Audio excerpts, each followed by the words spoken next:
Tempestades quando atingem a nossa vida financeira ou profissional. Tempestades quando atinge os nossos relacionamentos, a nossa saúde física, emocional e a nossa vida espiritual também. Será que essas não são tempestades dos nossos dias? Porque se fosse somente literal, para nós aqui em Minas, que não tem mar, isso aí poderia não significar nada, né? Mas as tempestades que nos dizem mais respeito são esses tipos de tempestades. As tempestades que nós passamos na vida. Todas as pessoas passam por tempestades, por sofrimentos. Talvez você esteja passando por uma tempestade na sua vida. Quantas tempestades eu já passei na minha vida? Quantas tempestades nós enfrentamos? Se eu perguntar a você, você lembra de quantas tempestades na vida você enfrentou já? Quantos mares revoltos você já pôde conviver e talvez esteja vivendo? Talvez você esteja vivendo num momento de calamidade, de sofrimento, que ninguém está vendo. Se for emocional, se for na alma, as tempestades na alma, elas são tão furiosas, e elas são tão cruéis, porque elas são silenciosas para quem está de fora. Ninguém está vendo, mas por dentro estão tempestades, os mares da nossa alma revoltos. Talvez você esteja passando. Se eu perguntar a você qual foi a sua maior tempestade da sua vida, é possível que você diga: pior tempestade que eu passei na minha vida foi tal época, tal ano. Ou então, talvez tenha sido esse momento. Foi na pandemia, foi depois, foi antes. Foi na perda de um ente querido, foi saúde, foi uma doença grave. Pessoas passam por tempestades assim, meus irmãos. Sabe qual é a coisa mais importante nessa passagem da Bíblia? É que Jesus acalma uma tempestade. Mas é que Jesus está presente. Você percebe que Jesus entrou no barco, os discípulos entraram juntos, e Jesus estava dormindo. A gente pode dizer, sim, Jesus estava dormindo, porque o texto diz que Jesus estava dormindo, mas Jesus estava presente. Jesus não estava ausente, Jesus estava ali, Jesus estava presente. E eu queria apresentar essas duas coisas, meus irmãos. O que seria mais importante? Qual é o maior milagre? Jesus acalmar a tempestade ou a presença de Jesus na tempestade? Qual é a coisa mais importante para nós? É Jesus cessar. O que é mais difícil para Jesus? Ele cessar uma tempestade ou ele andar no meio da tempestade? Tem uma outra passagem na Bíblia aqui que fala que Jesus, ele andou sobre as águas do mar. Lá em Mateus mesmo 14, que Jesus andou sobre. O que é mais difícil? E ele mais uma vez lá foi ao encontro dos discípulos que estavam naufragando. E aqui Jesus já estava presente. Estava com eles. Se eu perguntasse para os apóstolos, o apóstolo, qual é a coisa mais importante para vocês? Qual foi a coisa mais importante? Foi Jesus estar no barco com vocês ou foi ele acalmar a tempestade?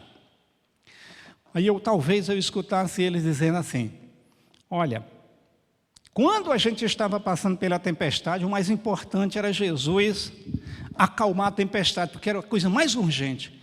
O que a gente mais queria ali era que Jesus cessasse tudo, é que aquele mar parasse de sacudir, as ondas viessem. Irmãos, eu já falei aqui algumas vezes, tem coisa mais terrível, mais horrorosa do que uma tempestade no mar. É brável demais. O mar, ele é muito brável. E então, eu ouviria isso certamente. Então, para quem está passando por tempestades, a coisa mais importante poderia ser: eu quero que Jesus acalme logo essa tempestade. O mais urgente é acabar com isso, é acabar com esse sofrimento. O que a gente precisa naquele momento que a gente está passando é que o Senhor também estenda a sua mão e diga: cessa tudo, acalma o mar da sua vida. Mas quem está de fora, nós, por exemplo, agora, nós dizemos: o mais importante é a presença de Jesus ali. Mas é porque a gente não está lá dentro, né? Mas sabe o que eu vejo nesse texto? É que as duas coisas aconteceram. Jesus estava presente e Jesus acalmou a tempestade. Então aqui não se trata do que é mais importante, se trata que o Senhor, Ele está presente e Ele acalma a tempestade. Ele é fiel, Ele é maravilhoso. Jesus, Ele faz isso. Agora é interessante, aí, meus irmãos, que a diferença está em estarmos no barco com Ele. Aí é o que faz toda a diferença. A diferença é andarmos com Jesus. Diz o texto que os discípulos, os seus discípulos o seguiram. Aí é o que está toda a diferença, é estar no barco com Jesus. É isso que faz com que realmente a gente desfrute da presença e desfrute do cessar das ondas quando elas se levantam contra nós. Mas eu pergunto, meus queridos, em qual barco você está? Sabe qual é o grande problema da maioria das vezes nas nossas vidas? É quando nós não entramos no barco com Jesus, porque nós achamos que no barco de Jesus não vai dar certo. O barco que Jesus está, ele não está legal, ele não é bom.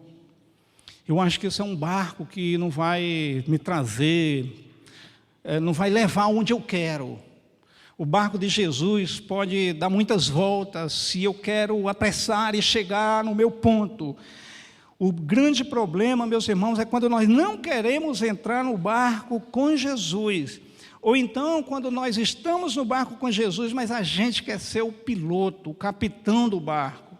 É quando a gente deseja pilotar, é quando nós queremos pilotar o barco, mas mesmo assim nós queremos: Jesus está comigo, mas eu estou na direção, eu sou o comandante dessa embarcação aqui. É o que muitas vezes a gente faz. Meus queridos, como você se encontra? Em qual barco, neste momento, você se encontra? Qual o nome da sua embarcação? Você sabe que embarcações têm nomes, desde as pequeninas até os grandes navios. Todas elas colocam lá uns nomes. Qual o nome da sua embarcação nesse momento?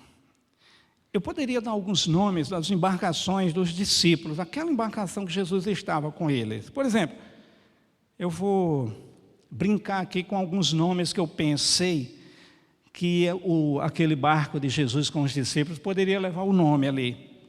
Aquele barco de Jesus com os discípulos poderia ser chamado de a embarcação de Jesus e dos discípulos. Poderia dar o nome de embarcação que Jesus pregou, a embarcação do púlpito de Jesus, a embarcação que Jesus dormiu. São nomes bonitos. Embarcações que não afundam. Embarcação, Igreja de Jesus, porque estava ali Jesus e os discípulos, né? Poderia colocar Igreja de Jesus, Jesus e os discípulos. A embarcação evangelística de Jesus, porque ele estava em missão, em embarcação missionária de Jesus. Mas qual o nome da embarcação que você daria para a sua embarcação nesse momento? Eu perguntar agora exatamente nesse momento que você está vivendo na sua vida.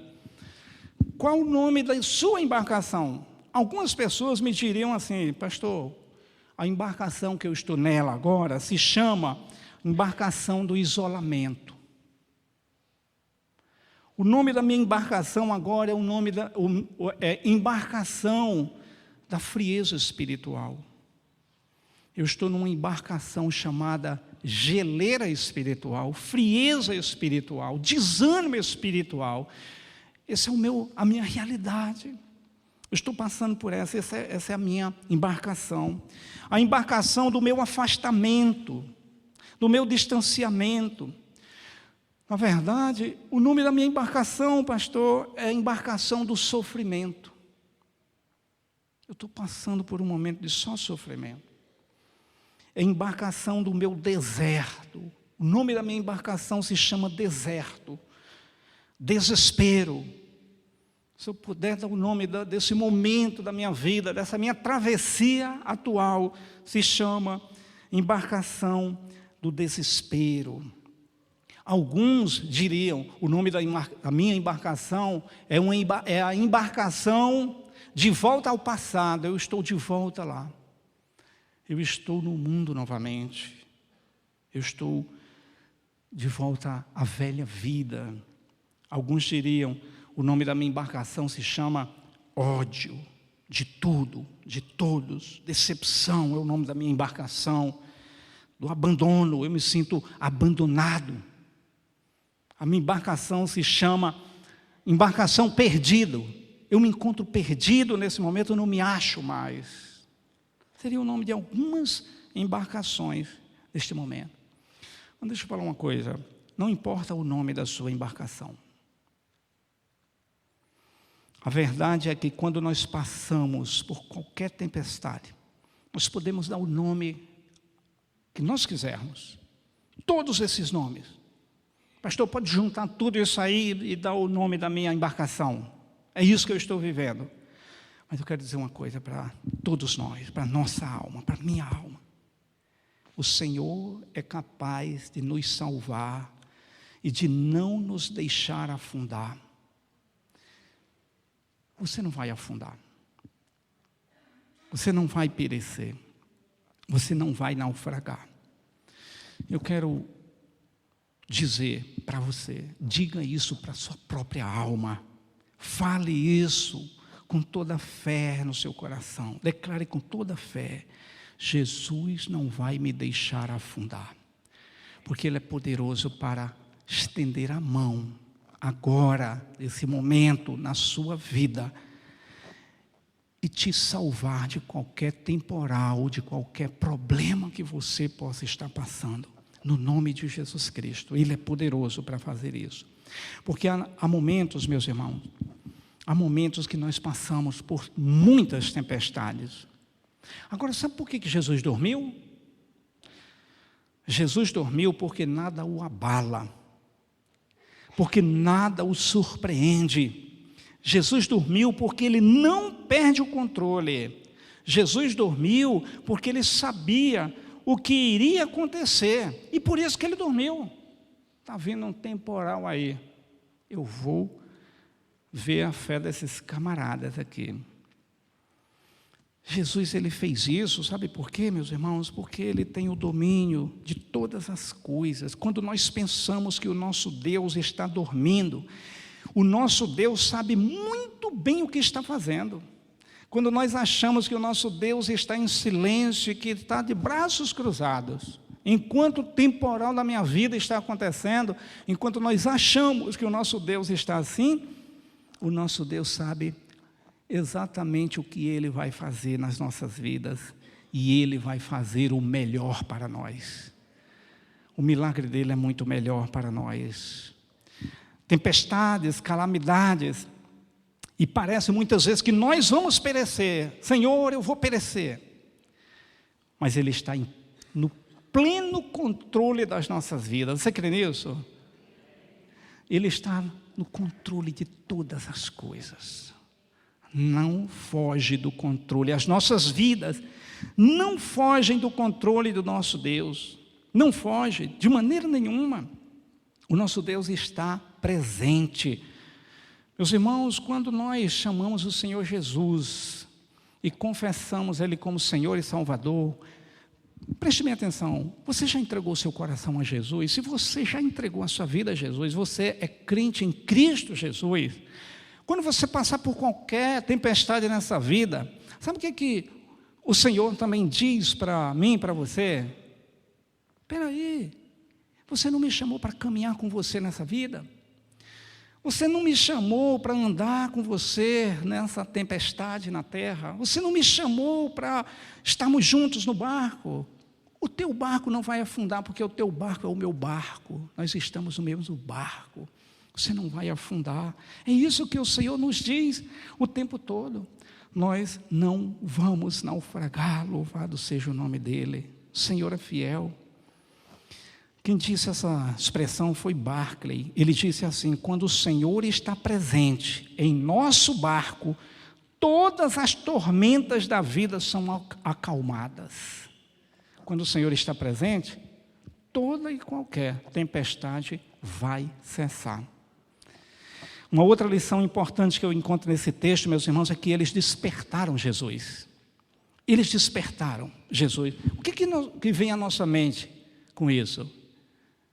Os discípulos foram lá e: Senhor, socorre-nos, estamos perecendo, acorda, Jesus. O que vem à nossa mente?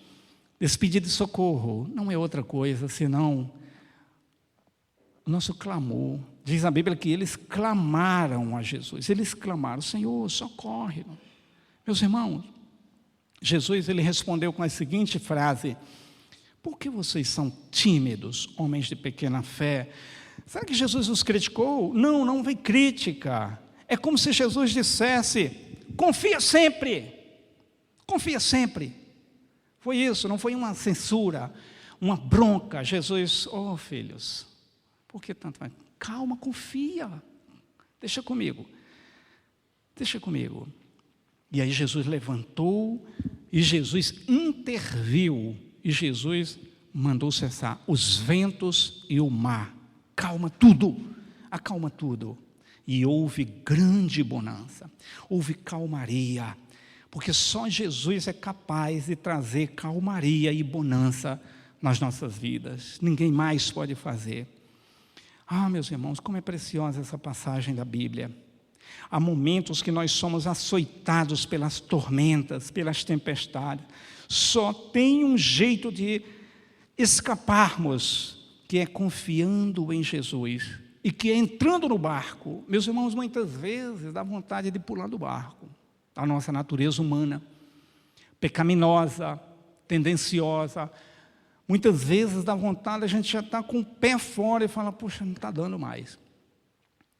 Mas o Senhor, com amor e misericórdia, o Senhor nos puxa, nos traga, porque é o melhor lugar para estarmos, é na embarcação do Senhor, na embarcação de Jesus. Há tormentas também, mas o Senhor passa, o Senhor está presente.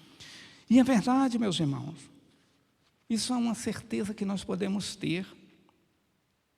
Muitas vezes as tormentas atingem, como eu disse, as nossas mentes e as nossas emoções, atingem de cheio. E às vezes a gente está tão fragilizado, o medo, o desespero. Nós também pensamos: eu não vou resistir, eu vou perecer. Mas, meus amados, não há tormenta que a gente, em nenhuma área da nossa vida, que Jesus não estenda a sua mão para fazer cessá-las. Eu creio nisso.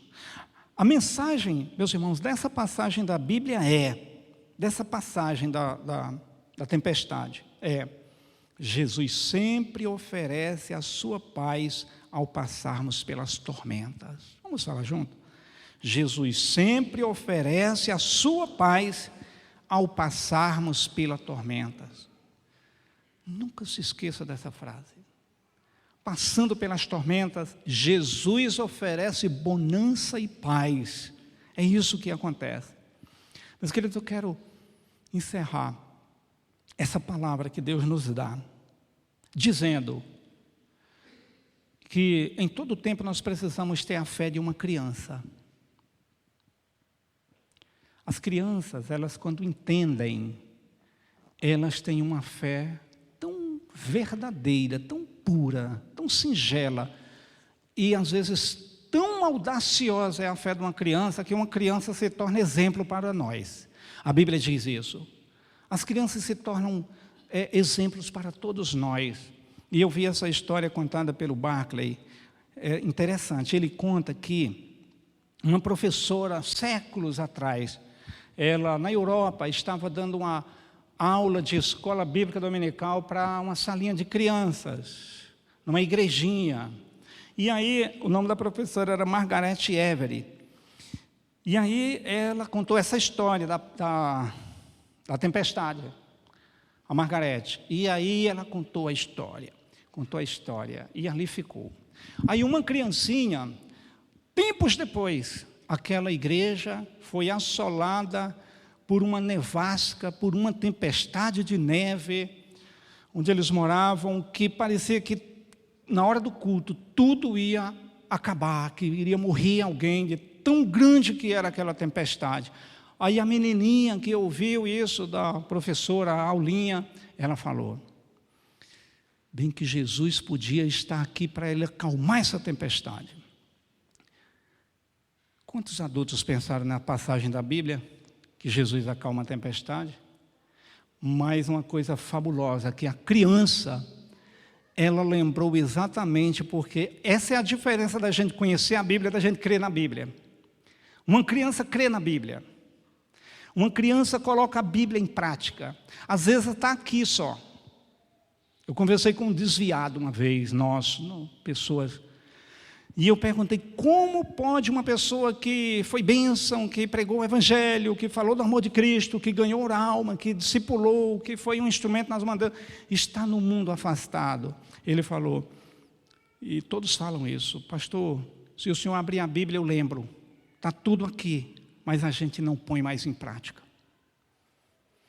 Há muitas pessoas, meus irmãos, que carregam esse livro, que ouvem mensagem uma atrás de outra, mas não tem mais fé. Não se transforma em fé. Mas uma criança não. Uma criança, ela lembrou do texto. Agora, uma coisa fabulosa foi a maneira como a professora Margarete pôde ministrar para uma criança. Louvado seja Deus pelas pessoas que trabalham com criança, porque ela pôde ensinar a Bíblia e colocar a Bíblia dentro do coração de uma criança. E a criança, na hora certa, pôde ter fé. Pôde acreditar que Jesus ali, ele poderia acalmar aquela tempestade. Ele falou bem que Jesus podia estar aqui para acalmar essa tempestade, porque ela acreditava no Jesus que acalma a tempestade. Isso é muito interessante. Fez igual o Davi, filho do Diogo e da Mariane. Cadê? O Davi veio hoje? Ah, não, né? Mas eu estou na terça-feira, a gente está lá com a Taínes e com discipulado lá. Aí o Davizinho tem quantos anos? 2 anos, olha só. Eu só esqueci de perguntar quem foi que ensinou para ele, mas o Davi, ouviu a história de Davi e Golias. Davi é filho do Diogo e da Mariane. Aí ele ouviu, alguém contou, ou foi os pais? Foi foi na salinha, né? Olha só, o professor nosso, não foi? A Margarete ali também. Mas contou a historinha de Davi e Golias, e o Davizinho de 2 anos pergunta para ele, Davi, quem matou Golias? Aí ele falou, fui eu que matei. Entendeu que ele é o Davi que matou Golias. Davi, quem matou Golias? Fui eu matei Golias. A criança é muito pura, né? Meus irmãos, quantas vezes a gente escuta essa palavra da tempestade? E às vezes a gente está aí 1 mês, 2 meses, 3 meses, 1 ano, 10 anos, e não acredita que Jesus, que a gente adora, que a gente serve, acalma a nossa tempestade. Mas eu quero nesta hora, meus irmãos, ministrar sobre a vida da nossa igreja. Porque aquele barco pode representar a igreja como um todo e a nossa vida pessoal. Para que a gente possa colocar hoje e glorificar o nome de Jesus, acreditando na sua palavra. De que Jesus, ele é o mesmo todo-poderoso que acalma todas as tempestades, todas as tormentas, todos os vendavais.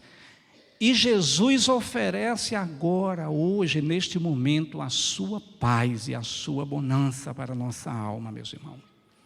Louvado seja o nome dele. Agora, uma coisa linda, é que Jesus, ele é poderoso e maravilhoso, e manso e humilde para ele estar com os seus discípulos. Na outra passagem, Jesus vai ao encontro dos discípulos que pereciam. A noiva atrai o noivo. Isso é maravilhoso. É uma coisa bíblica, linda. Os discípulos, ali onde eles estavam, por causa do sangue que estava impresso nas suas almas, o Senhor foi ao encontro. Eu creio que o Senhor vai ao nosso encontro, ao encontro da sua noiva, ao encontro do seu povo, para estender a sua mão e dizer: filho, deixa comigo, estou caminhando com você, você está no meu barco. E o que você está passando, para mim, não significa nada, porque eu tenho todo o poder para fazer cessá-la. Em nome dele, em nome do Senhor Jesus. Você crê nisso? Vamos orar. Vamos pedir a bênção do Senhor. E que a nossa mente seja como a de uma criança. Seja como a do Davi, de 2 anos. Que acredita tão inocentemente na palavra. Vamos orar. Pai querido, eu creio que o Senhor acalmou aquela tempestade. Eu creio como aqueles homens, eles depois conversaram entre si: quem é este que até os ventos e o mar lhe obedecem? Tu és o mesmo Jesus para nós, tu és esse mesmo Cristo, tu és o mesmo Deus Todo-Poderoso, e o Senhor acalma a tempestade também da nossa vida, a tempestade da nossa alma, a tempestade das nossas dores, dos nossos sofrimentos, das nossas angústias, das nossas enfermidades, dos nossos medos, das nossas falências, dos nossos fracassos, das nossas culpas, dos nossos retrocessos, das nossas decepções. Oh Deus, o Senhor é poderoso para pegar todas essas tempestades, todos esses mares que nos atingem muitas vezes de cheio, e o Senhor pode, ao invés deles, nos conceder bonança, paz, o milagre do Senhor, a presença do Senhor, para que vejamos que caminhamos com o Todo-Poderoso, para que as nossas almas se deleitem na Tua presença, em sabermos que o Senhor está conosco em todo o tempo, como o Senhor promete em Tua palavra, nosso Deus. Portanto, neste momento, que venha um milagre em cada coração neste momento, o milagre, Senhor, do cessar das tempestades nesta hora, sobre a minha vida, sobre a vida dos meus irmãos, sobre as famílias dessa igreja. Pai, lares que estão arruinados, estende Tuas mãos e traz bonança para a Tua glória. Meu Deus, em nome de Jesus, eu te peço sobre a vida da Igreja Batista Central, toda tempestade, todo mar revolto, neste momento, o Senhor estende a Tua mão e o Senhor faz cessar de sobre a vida da Tua igreja. E eu vejo pelos olhos da fé a bonança, o mar calmo para a Tua glória. E eu vejo um tempo de bênção e de vitória, em nome de Jesus Cristo. E tudo aquilo que o diabo forjou, tudo aquilo que o diabo levantou, nesta hora já está repreendido em nome de Jesus. Porque contra o Teu braço forte e poderoso, não há inimigo que resista. Em nome de Jesus, não há inimigo que resista ao poder da Tua voz, ao poder da Tua palavra.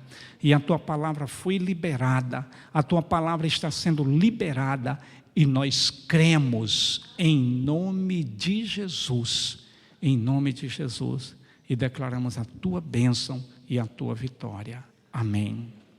Quem crê, diga amém. Amém. Glória a Deus. Você orou com fé? Pois então a vitória é certa no nome do Senhor Jesus. Vamos ceiar? Vamos chamar os irmãos aí e vamos ministrar a ceia neste momento. Meus queridos, a ceia é um momento muito especial para a igreja, quando nós podemos celebrar a morte e o sacrifício de Jesus.